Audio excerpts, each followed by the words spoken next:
So let me just go around over here and let's say, for example, create this shape right here. Let me just go ahead and pull this out as well. And maybe what I'm going to do is I'm going to go ahead and make some details around over here, just like this. And I'm going to go ahead and pull this out right here, just like this.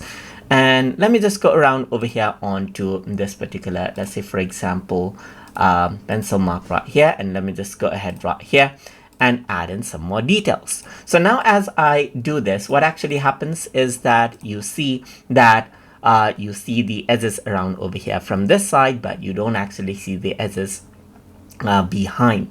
So if you want to actually go ahead and see those edges, what you can actually do is you can press the K button on your keyboard and you do see the edges around over here as well. So let's say, for example, if you want to erase those edges for some reason, then you can simply go around over here, use the eraser tool. You can go around and erase the edges over here on the front, and you can also erase them out at the back right here. So let's say, for example, at the back right here, let's say I got some extra edges right here, just like this. So these are some extra edges. So I can go ahead and erase them off from over here. And let me just press Ctrl Z.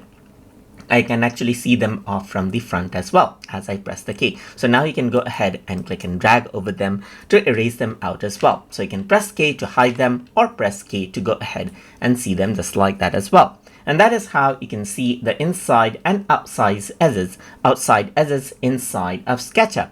So I hope you guys learned something as always. And as always, please like, comment, share, and subscribe.